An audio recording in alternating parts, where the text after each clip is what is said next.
And now I'm happy to introduce our final pitcher, last but certainly not least.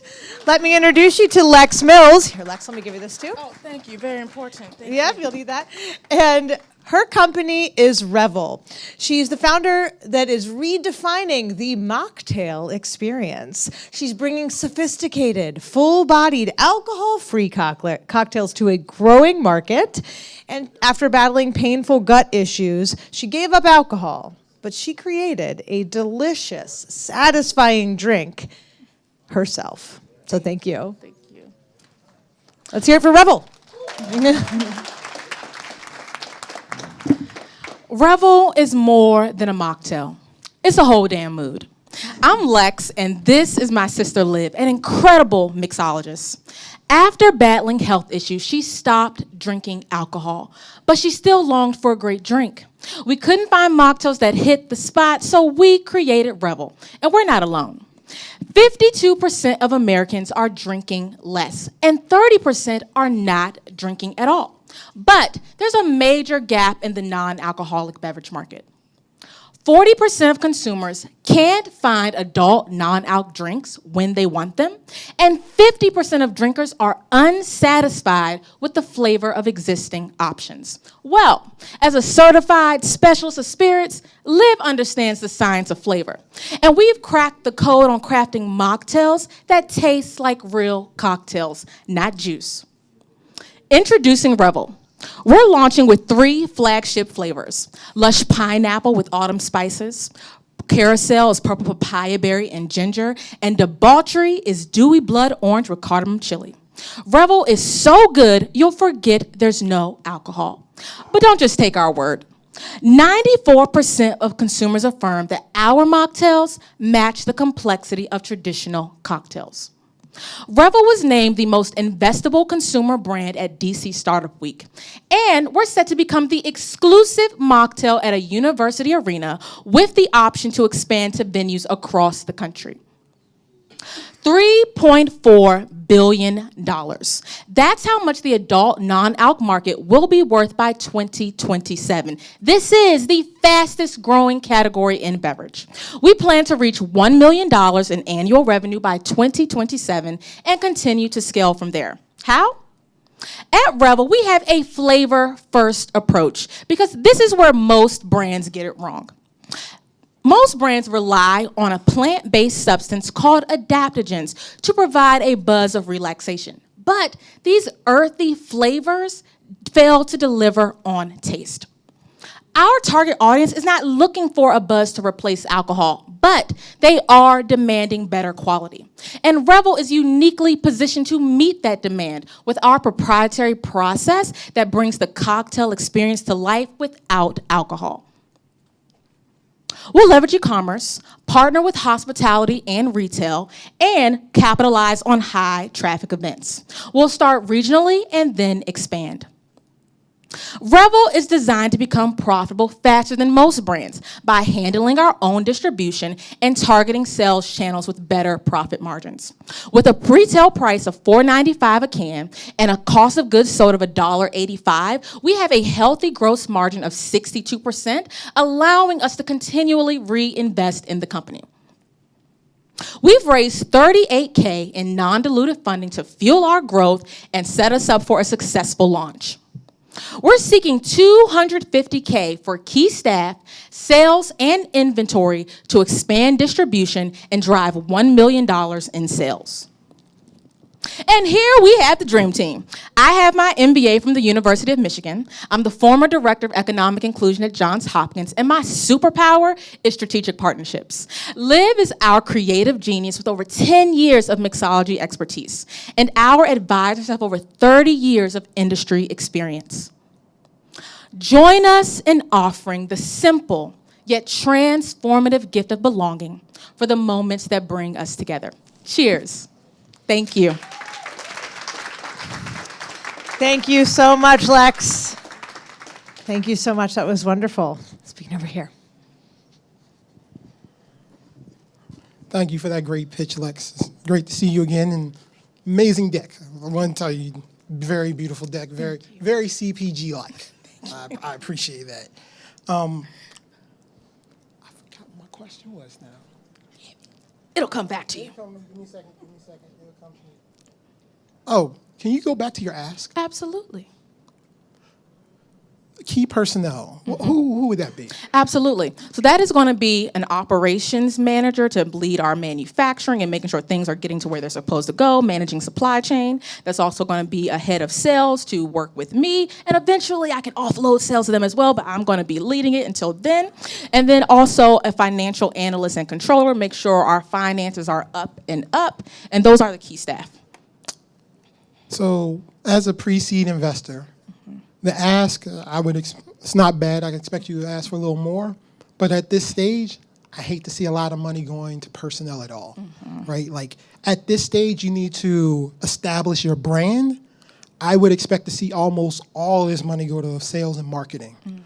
Because establishing your brand is what's going to make you win. That's what matters. If you end up wasting that money on people who are getting you prepared for that, you might not ever actually get there. So just something to be mindful of. I appreciate that. And just as a quick response, so this is funding this funding for staff doesn't start mostly until 2026. So the first part is for contractual help for. Then we got to work your whole numbers because all that money should be gone before 2026. just FYI. Okay. So like, I get what you're saying, but then the other thing is when I invest in a company, like you have to be prudent with your money, but part of it is also for you to burn it. To see if this business is going to be a business that can be on the venture pathway, if that is what you want. So this is just to say, if you do ever take money from a VC, expect that you're supposed to spend that quickly, and that's got to be to build the brand initially, right, and then start to build out the team. But just be thinking about that if that's the way you want to go, because like if you don't want to move that fast, then you don't want to take money. Yeah, you don't want to take money. Can you go back to your team slide? Absolutely. So first of all, great pitch. It looks beautiful. I'm very intrigued. Now I want to taste them. So I have two questions. How are you planning to penetrate these various industries? Who's your person for that? And also, like, how are you manufacturing this product? And how much of the cost of manufacturing affecting the price? What's the differential? Absolutely. So our manufacturers in Baltimore County, so I'm very happy that we get to keep our manufacturing local, and we're currently onboarding them, and we're on target to launch in June with our canned product. And as for launching into the various markets, so I will be the lead, and all of these future partners that you see, all except one of them I've already started to establish relationships with. And so I also mentioned that we're about to close a deal to be the exclusive mocktail at a university. I pretty much just have to sign it. And then the management company that runs that arena, they have event venues across the country. So this is our first opportunity, and then we'll be able to expand into those additional venues when we're ready. So we're focused on regionally first for our brick and mortar sales and focusing on event venues and large procurement contracts. So we're very specifically focused on large procurement contracts as opposed to traditional retail. That's where the better profit margins are, where we're going to see a much bigger bang for our buck and get those larger purchase orders right off the bat. I agree. It's a great pitch, very slick. The slides look great.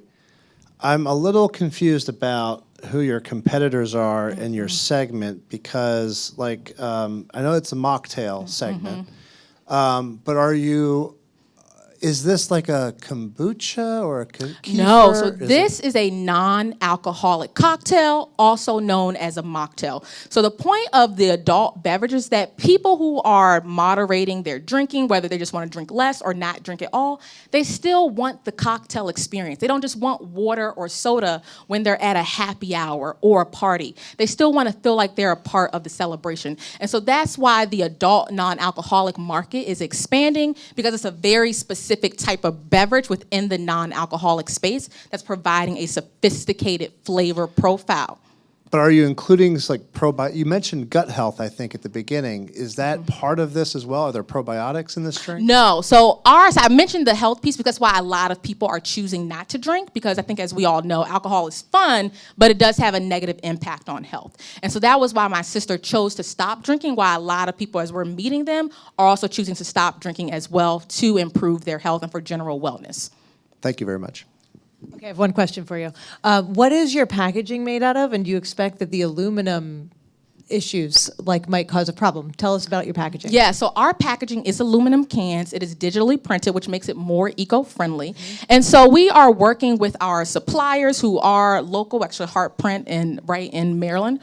And they source aluminum both from the US as well as abroad. So we're working with them to manage those costs. And currently, they're not projecting a huge difference in the immediate future, but something that we're keeping an eye on. And also because I'm very happy about our $4.95 a unit, because it allows us to have room for those margins for if certain things like that increase. And we're also expecting our COGS to go down as we're increasing in volume, and we're going to start to see cost efficiencies with our manufacturers and our suppliers as we can increase in volume for production. Wonderful. Oh, one more question from a judge. Hold on. So regarding competition, there's existing competition and then there's future competition.